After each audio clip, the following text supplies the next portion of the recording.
So if you're watching this and you haven't been to your advising meeting yet, you're late. Unless you're a freshman, you might be right on time. And this is generally speaking. We're going to talk a little bit about what I mean by late in a second. So as a former academic advisor who's advised hundreds of students, gotten them off academic probation, and got them across the finish line to graduate, I have a lot to tell you. So today, I'm going to provide you with a few tips to effectively approach your advising meeting. Let's get started. So in the beginning, I said you're late if you haven't been to your advising meeting by now. But what do I mean by that? As of this recording, it is mid-March, so this is advising season. And typically with advising, you get access to register depending on your cohort level. So if you're a senior or junior, you get priority first, and sophomores and freshmen from there. But regardless of your cohort, you should see your advisor early. And here's why. By seeing your advisor early, there's more that they can do for you. You get early access to classes. This doesn't mean that you can enroll. Once again, it depends on your cohort, but you get to see what's available and plan ahead. One thing I'll tell you is to put multiple sections of the course that you want on your wait list, because the previous cohorts may have taken the seats in the section you wanted, but if you have multiple sections waitlisted, you can find a seat easier. You also want to come early because your advisor can do much more for you early on than later. I'm going to speak a little bit later about all the things that I know ahead of time when I get to the relationships part of this video. But your advisor knows everything that's going on in the college, in the department, everything. So I know what sections are coming up. I know what sections are locked. I know what sections that they may be opening up at some point. But if you come to me late, all those things may be closed or unavailable by that time. So you want to make sure that we discuss these things early on. But on top of everything, right, if I know what you need ahead of time, I can plan for that ahead of time. Put it this way, I advise hundreds of students. So if you have a specific need, you need to put that on my radar early so that I can begin working on that early. But if you come to me the day of your advising meeting and you need 1, 2, 3, 4, 5, 6, 7 things, there's only so much I can do at that point in time. So once again, if you're a senior or a junior and you haven't seen your advisor yet, you're definitely late.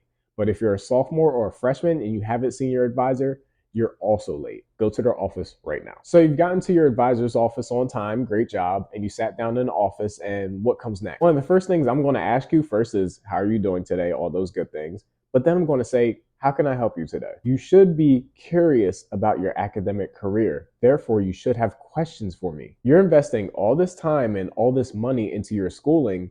You better be curious about something, and I want to help you, so tell me something I can do. Now, of course, you want me to help you schedule your classes. That's obvious. I pre-prepared for that. I actually already have your schedule ready. You need to give me something else to work with, because I'm not just invested in your success in the classroom. That's primary, but I'm also interested in your success outside of the classroom. Tell me about the classes that you enjoyed. Tell me about the things you're interested in. Tell me about the skills that you're building. And if you have trouble identifying those things, let's talk about that. Because if you give me those details, I can do a couple of things for you. First, I can make sure that your schedule and your classes are tailored to your interests, your strengths, and your skills. And two, I can refer you to opportunities outside the classroom that appeals to those things as well. My primary goal is to help you be a well-rounded, successful student and professional. Because college development is career development. It really is. You will be carrying your skills, experiences, and the principles that you've used throughout your college career directly into your professional career. And I'm here to help you prepare for that. So once we've gotten that done, let's get into the weeds about your classes. Here's a couple of things that you could ask. First, have I finished all of my prerequisite classes? Your course mobility is important. What do I mean by that? Well, there are going to be some courses that you're going to need to take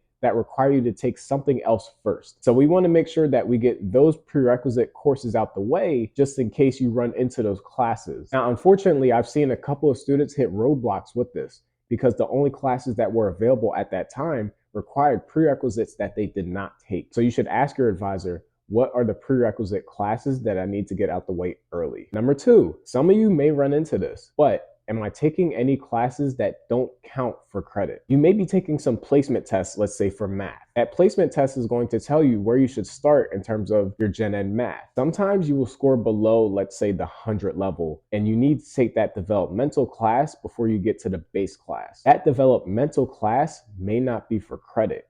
So you need to know that ahead of time. And if you don't place at the Gen Ed math and you really need to take the developmental math, we can move that Gen Ed math to the summer. So if you have any type of developmental classes, make sure that they count for course credits. And if they don't, really take advantage of the summer and winter sections. And now, the main thing you want to do during your advising meeting is build relationships. I know I say this all the time. I talk about this all the time, but I literally talk about this all the time.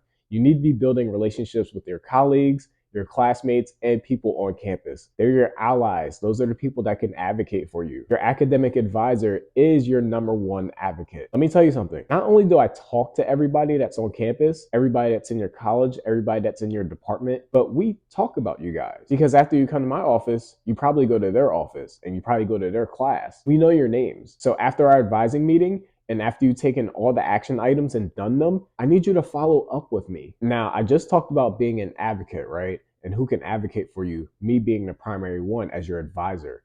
But you should also build a relationship with your professors and your department chair. The department chair is overseeing everything that's happening in your specific department. So if you need something from me that I have to give to the chair, it's good for them to know your name as well. But if you only meet with me ad hoc, you say hi and bye, I need my classes, goodbye, we're not really building a relationship. You're not following up with me. You're not telling me your goals. You're not telling me what you're working on. So I have no way to advocate for you. So work on that rapport with me as your advisor, but also do this with all your professors that you're working well with in their classes and your department chair. So get after it, get to work, and let us know if you need anything. And that wraps up my thoughts. So let me know first off if you've done any of these things. Have you been to your advising meeting yet? I hope so. I did give you just a little bit of insider information into the mind of an advisor and how we actually work with everybody on campus. And that's the reason why you should build relationships with people around your campus. So if you take my advice and you do these things and it's helpful, let me know.